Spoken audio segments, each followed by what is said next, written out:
అడవిలో 2 కప్పలు చాలా స్నేహంగా ఉండేవి. అవి అలా అడవిలో తిరుగుతూ ఉండగా బావి దగ్గరికి చేరుకున్నాయి. అవి అదుపు తప్పి ఆ బావిలో పడిపోయాయి. అయితే అందులోని 2 కప్పలు పైకి రావడానికి చాలా ప్రయత్నించాయి. కానీ ఒక కప్ప మధ్యలోనే ఆగిపోయింది. నీ వల్ల కాదు అని పైన ఉన్న కప్పలు అనేసరికి వాటి మాట నమ్మి తన సామర్థ్యాన్ని నమ్ముకోకుండా అలా అది మధ్యలోనే ఆగిపోయింది. ఇంకో కప్పనేమో వారి మాటలు వినకుండా ప్రయత్నం చేసింది. అలా ప్రయత్నం చేయడం వల్ల అది పైకి రావడం జరిగింది. అయితే పైన ఉన్న కప్పలు మేము ఎంత నీ వల్ల కాదు అని చెప్పినా కూడా నువ్వు ఎలా పైకి వచ్చావు అంటే, నాకు కొంచెం చెవుడండి, నాకు వినపడదు, మీరు నన్ను ప్రోత్సహిస్తున్నారు పైకి రండి అని అనుకున్నాను అని చెప్పింది.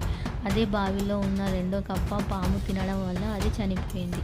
దీనివల్ల మనకి తెలిసిన నీతి ఏమిటంటే, ఎవరి మాటలు మన సామర్థ్యాన్ని మనం నమ్ముకోవాలి తప్ప వేరే ఎవరు చెప్పే మాటలను నమ్మకూడదు. మనం కూడా మన ప్రపంచంలో ఇలా చెవిటి కప్పలాగానే ఉండాలి. Thank you friends. Thank you for your watching. For more videos like, share and subscribe.